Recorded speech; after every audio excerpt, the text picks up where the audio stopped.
Kami ulangi bahwa saldo kas masjid sampai pada bulan tahun yang lalu berjumlah Rp31.666.000. Kemudian infak sholat Jumat pada Jumat pekan kemarin mendapat Rp1.409.000. Infak lain-lain Rp5.007.000. Di antaranya saldo infak sholat Idul Adha tahun 1446 Hijriah. Adapun pengeluaran sejumlah Rp4.060.000, sehingga saldo terima kasih masjid sampai pada hari ini berjumlah Rp33.546.000. Demikian keadaan wakaf masjid Al-Hikmah Kertanegara sampai pada laporan ini kami sampaikan. Untuk selanjutnya, sebelum selanjutnya kita mulai, kepada seluruh jamaah, monggo silakan untuk maju, mulai dari sosok oleh paling depan dulu, monggo. Kemudian sosok di belakangnya dimohon untuk menyesuaikan.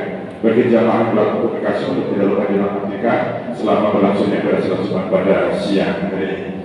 Baiklah, karena waktu sudah masuk untuk sholat Jumat akan kita mulai. Kepada beliau berdoa Bapak Dr. Haji dari NM maupun Bapak Wadi dipersilakan. Sekian atas nama mereka ucapkan terima kasih. Assalamualaikum warahmatullahi wabarakatuh.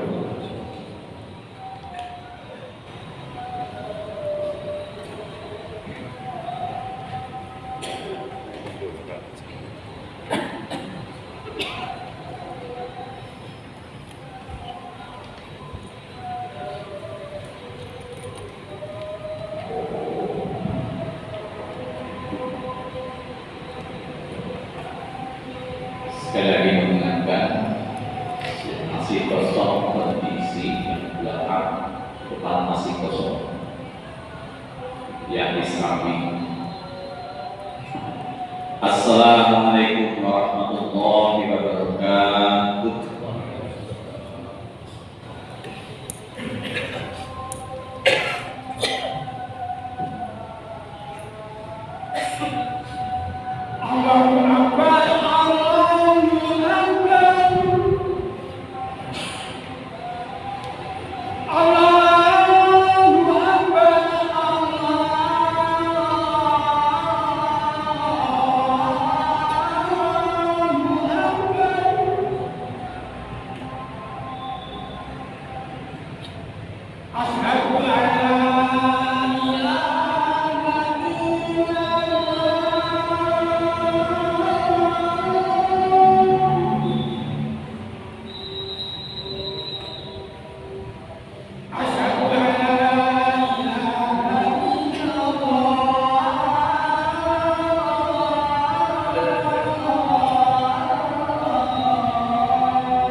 Hayya 'alas shalah.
Innal hamdalillah nahmaduhu wa nasta'inuhu wa nastaghfiruh wa na'udzu billahi min shururi anfusina wa min sayyiati a'malina. May yahdihillahu fala mudilla lahu wa may yudlil fala hadiya lahu. Asyhadu an la ilaha illallah wahdahu la syarika lahu wa asyhadu anna Muhammadan abduhu wa rasuluh la nabiyya ba'dahu. Allahumma shalli wa sallim ala Muhammad wa ala alihi wa sahbihi ajma'in. Amma ba'd. Wa qala ta'ala ya ayyuhalladzina amanu taqullaha haqqa tuqatih wa la tamutunna illa wa antum muslimun.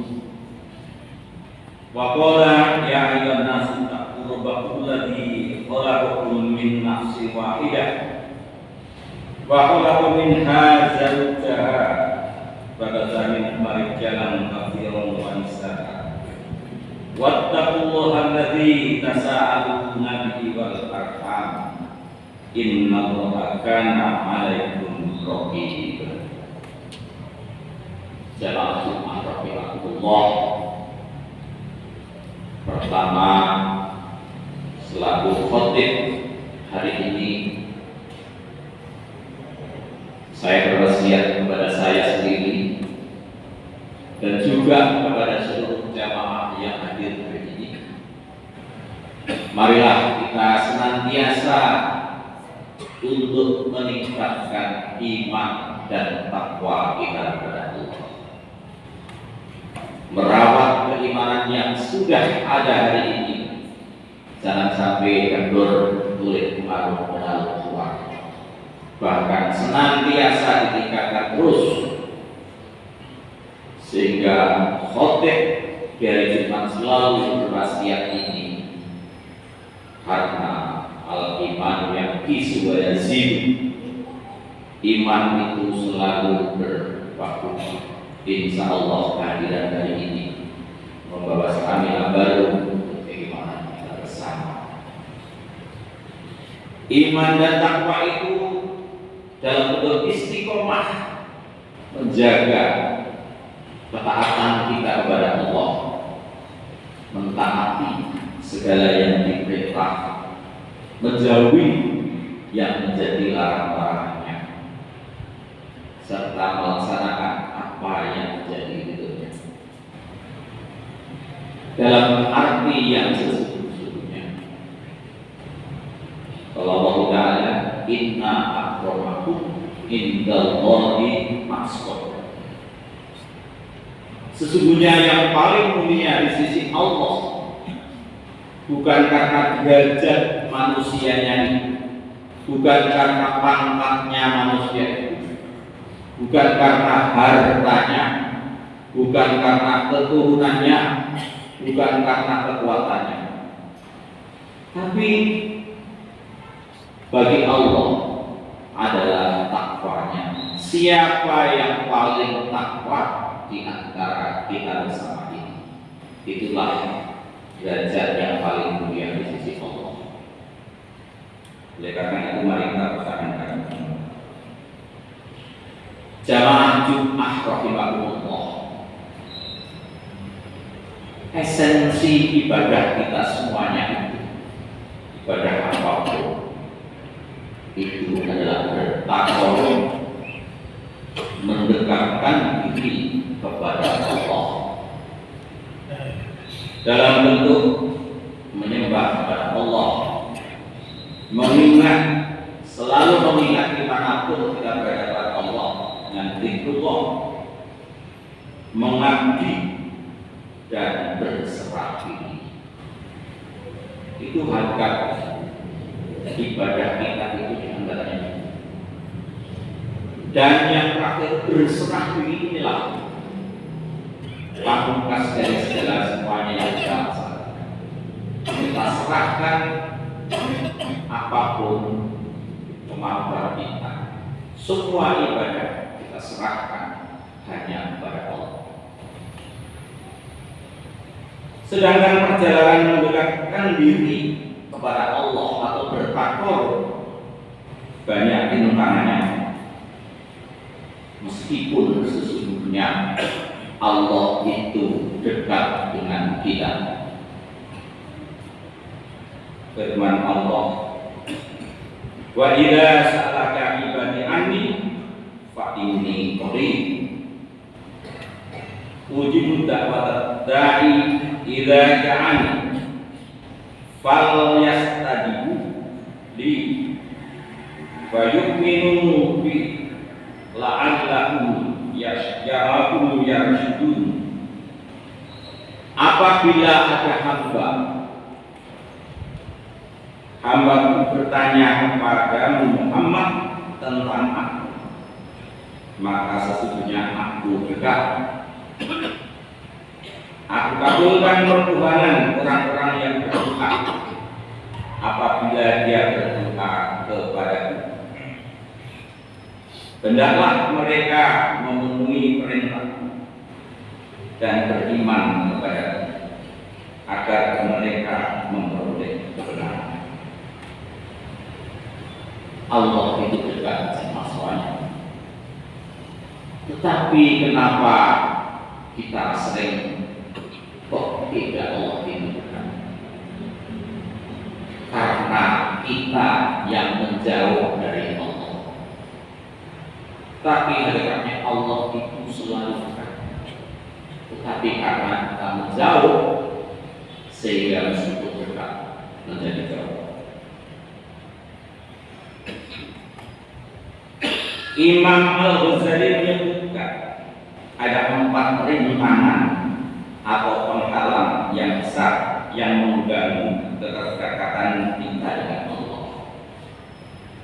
Apa 4 hal yang mengganggu keterkaitan itu? Yang pertama adalah dunia dan perhiasannya. Dunia dan perhiasannya mengganggu keterkaitan kita kepada Allah.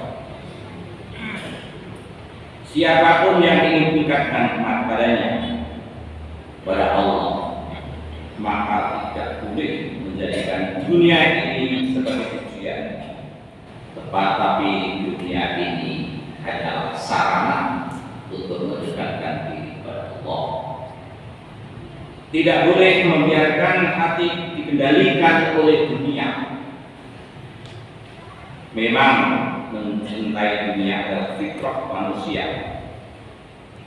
sebagaimana yang telah diselipkan Allah dalam hati mereka. Demikian seperti yang tersirat di dalam Al-Quran. Zuyina linnasi syahwati minan nisa'i wal banin wal qanatil qantarati minal dhahabi wal fiddah wal khaylil musawwamah wal anfal wal harth.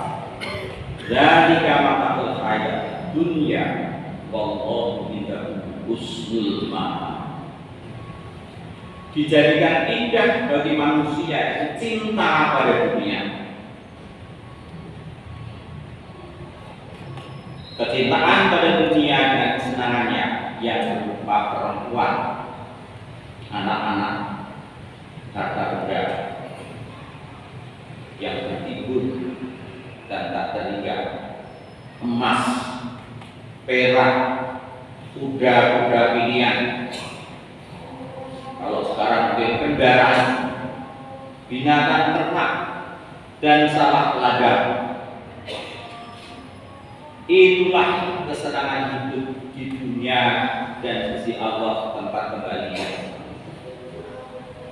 Dasar ayat ini, kesenangan dunia yang berupa saya sebut tadi, emas, perak, binatang kuda, dan sebagainya itu adalah kesenangan yang sempurna. Yang kedua yang mengganggu kedekatan kita dengan Allah adalah makhluk.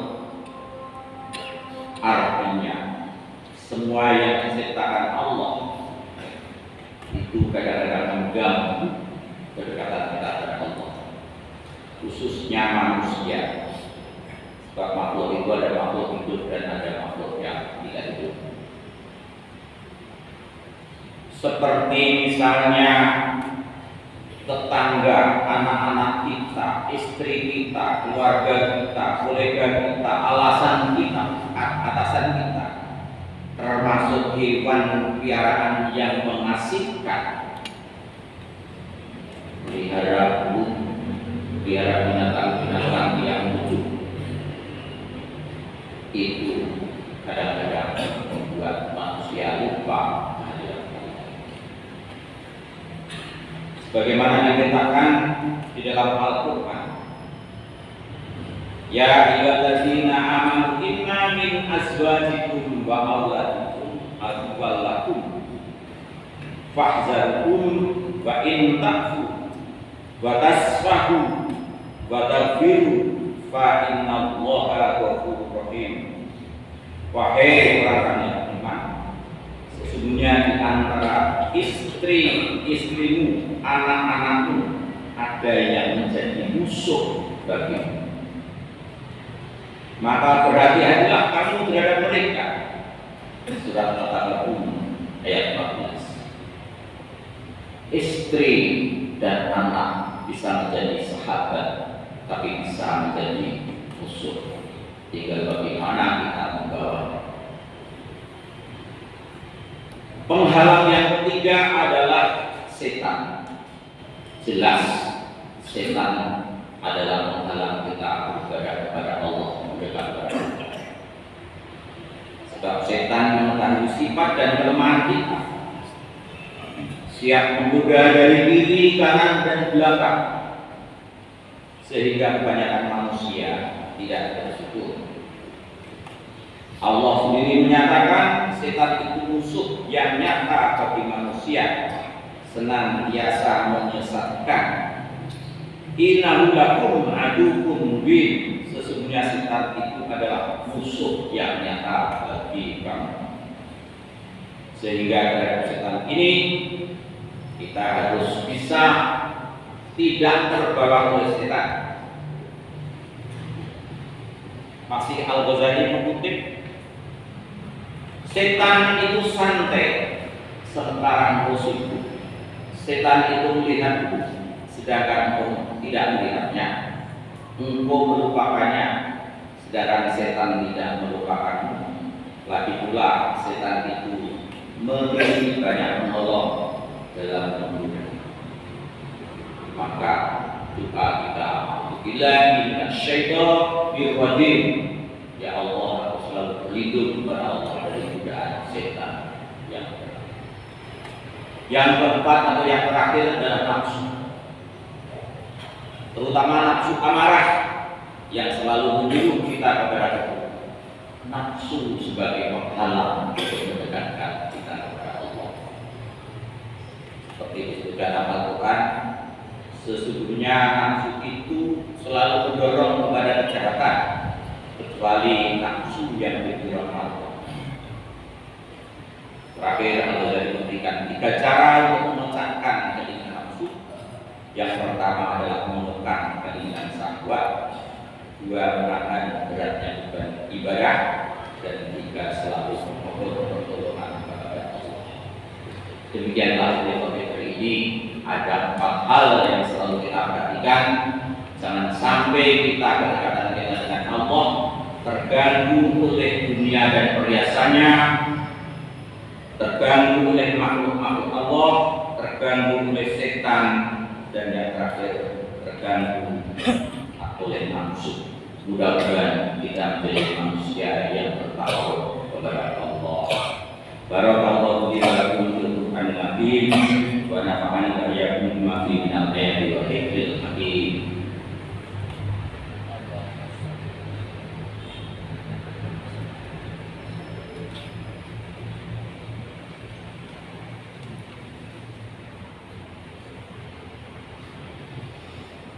Alhamdulillahilladzi hadana li hadza wa ma kunna linahtadiya laula an hadana Allah.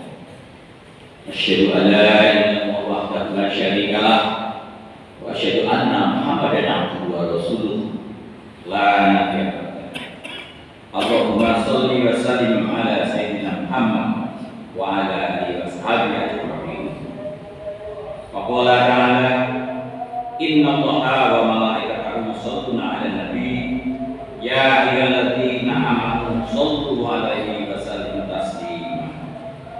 Allahumma ighfir lil muslimina wal muslimat wal mu'minina wal mu'minat al ahya'i minhum wal amwat innaka sami'un qaribun mujibud da'wat. Rabbana la tuzigh qulubana ba'da idh hadaitana wa hab lana min ladunka rahmah innaka antal wahhab. Rabbana ighfir lana wa li ikhwanina alladziina sabaquna bil iman wa la taj'al fi qulubina ghillan lil ladziina amanu Rabbana innaka ra'ufur rahim. Rabbana atina fid dunya hasanah wa fil akhirati hasanah wa qina adzabannar. Walhamdulillahi rabbil alamin.